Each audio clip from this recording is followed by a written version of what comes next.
anybody in the audience, would you like to react, comment, any questions so far? I think the key thing has here been about advertising, monetization. Yeah, I think we have this lady there, Sari. I recognize Sari. Hi, Nikhil. I'm Sari from the Peak Magazine. I'm asking regarding the content. How do you create such an interesting story, knowing that now in the market there are a lot of videos, Facebook and other social media? What kind of tips that you can share to create such a good content for, let's say, a brand like us, a luxury magazine? Okay, so it's all about what's good content and content production. I'd like to field your question along with changing the topic to this discussion about, we all grew up with this whole premise that content is king. And some of us who worked in media always felt content is king, everything else follows. But in reality, what's clear today is it is the consumer who's king. And we guys in content are scrambling to figure out what does the consumer want and try to make content for them, right? So if consumer is king, I think we should talk a little bit more about content production and where is that heading. So maybe Andreas, would you like to start? I would like to share interesting work that we did with a very traditional business in the sports industry called Real Madrid. Okay. Real Madrid came to us early in 2013 talking about advertising kind of thing, branding their stadium. But we ended up looking at the actual needs and we found out, then we actually start implementing digital transformations together with Real Madrid. We're working with them to uncover, to understand who the customers are. We're trying to get them to engage with the customers. And then at first they thought that they have Instagram, they have Facebook, they have Twitter, they have everything, they're engaging. But they forgot that a lot of the information that they get, they actually were not able to monetize to create new things. So we start to work with them and we do a social media sniffing, meaning Real Madrid starting to send things out and we actually monitors on a worldwide basis who are reacting. Basically, at that time in 2013, the most popular social media platform was Twitter. So we used Twitter. Twitter is basically 120 characters and a GPS locations, basically, right? So we were able to see which part of the world they actually, people are reacting to Real Madrid tweet. So we actually did it over 3 weeks. Okay? And we uncover then that actually the largest Real Madrid fans actually here in Indonesia, 8 million people. Before that, they did not know that Indonesia existed, right? So they uncover 8 million of their customers, the fans base actually here in Indonesia. So we're actually working with them to create a new revenue for Real Madrid. So when they first engaged with us, their revenue on a worldwide basis was about 400 million euro. Yeah. In 2016, they'll be doing 650 million euro. The traditional revenue was 400.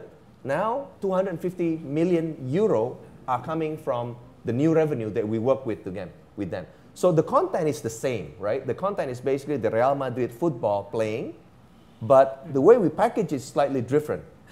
In the past, the 400 million revenue that they earn is coming from just stadium revenue. 82,000 people coming to the stadium, buying ticket, buying popcorn, beer, jerseys, tickets. But now, they come up with second screen. Today, you can subscribe through Real Madrid apps, which when it first launched, it launched in Bahasa Indonesia. To look, for example, if I like Cristiano Ronaldo, I can look at Cristiano Ronaldo alone before the game.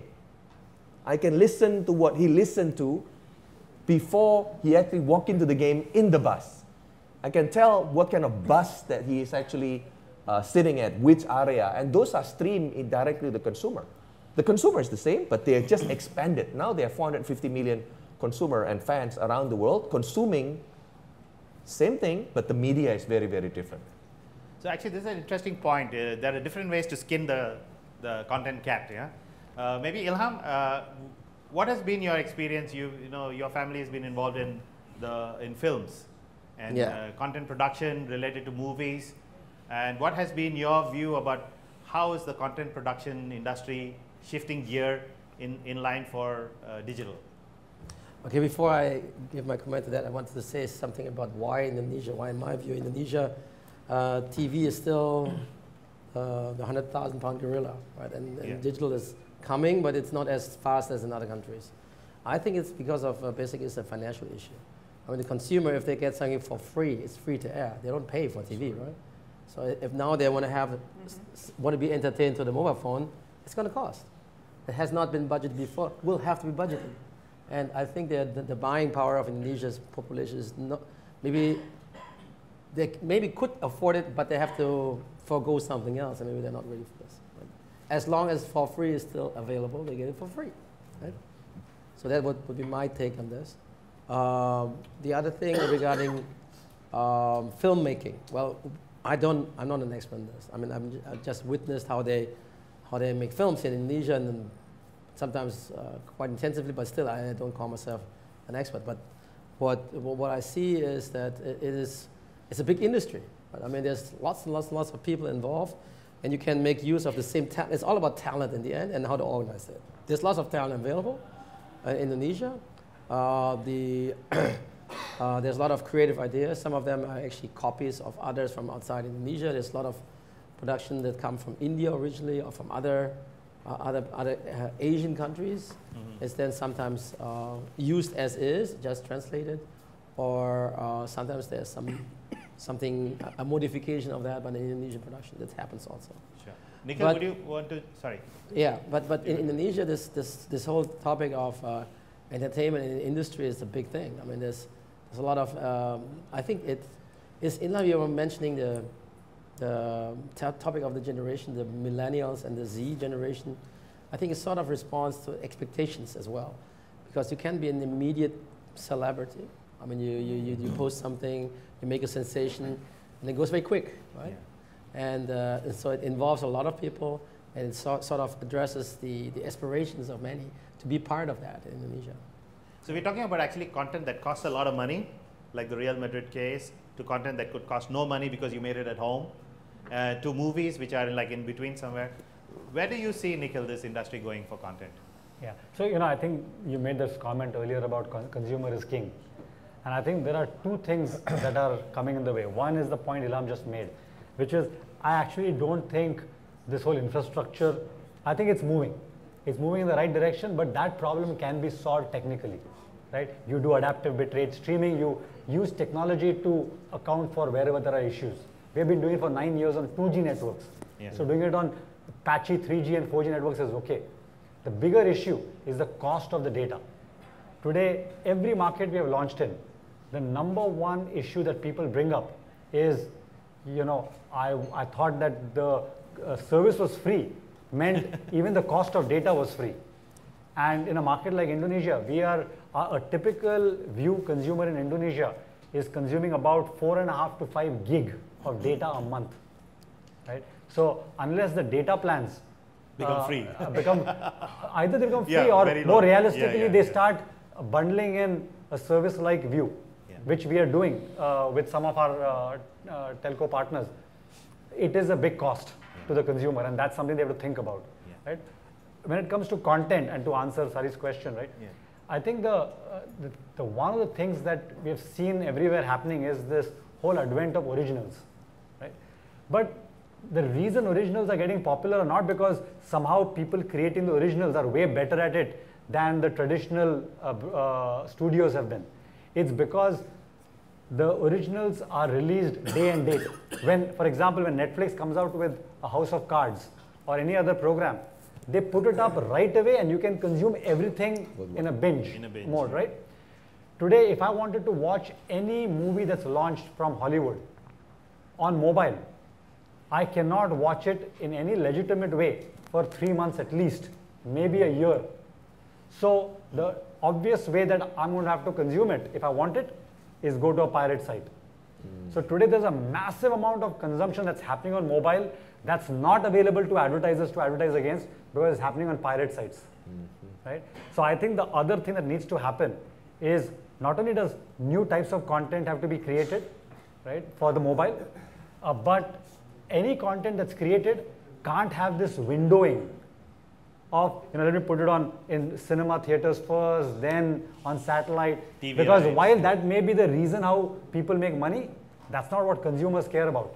If a movie is out and they want to watch it on their mobile, and you don't give them a way to watch it on mobile, they will find a way to watch it on mobile, and that's going to be on pirate sites.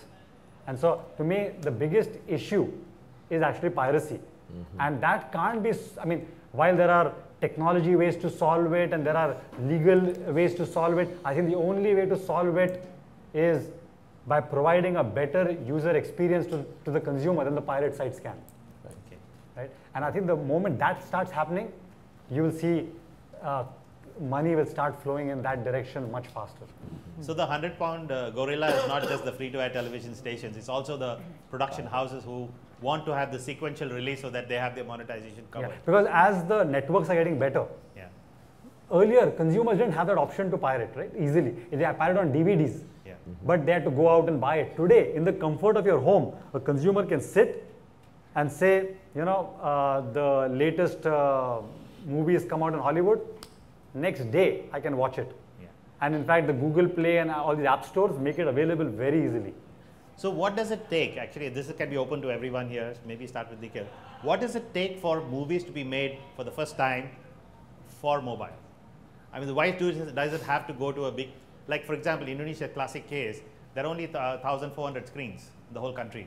So a movie being made locally, let's say a local movie, can only get that many screens and that many views before it then goes to a TV rights and then goes to digital.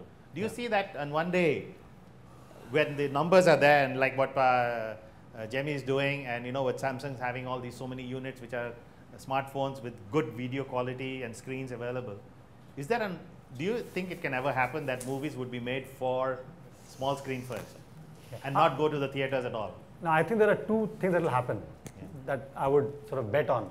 One is today, if you look at the number of movies made, whether it's a market like Indonesia or India, the top 5% of the movies, they get a lot of screen time in the movie theaters. They're the ones that make money. 95% of the movies don't make money. And that's because there's a limited screen time. Now with mobile devices, with the internet, you can actually get a lot of movies out there and you target them to the consumer who cares about that movie. Right? So I think that's one thing that's going to happen, right? Democratization of movies, of any interesting video content. And the other is the ones who are making money in the movie theaters, they're not going to give up on that easily. But I think as they realize that there is a big enough demand for this, there are advertisers coming to it, there are subscription models that are meaningful from a consumer point of view, I think they'll start moving down that path as well. Ed, do you think that will change the advertising world? Yeah, I think the point is well made about having the right content for specific devices. So what we've seen in the advertising world is that it's been very easy just to put a 30-second TV ad on the online. But it's not necessarily the right thing to do.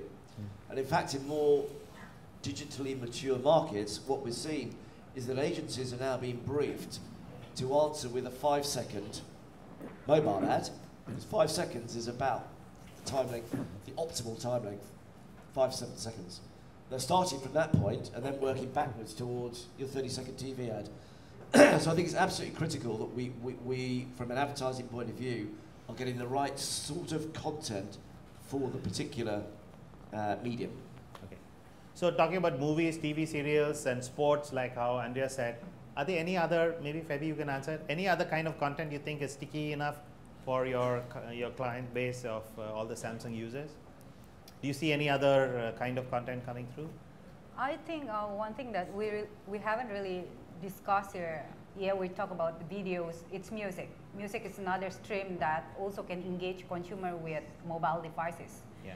And I think it's continued to grow as well.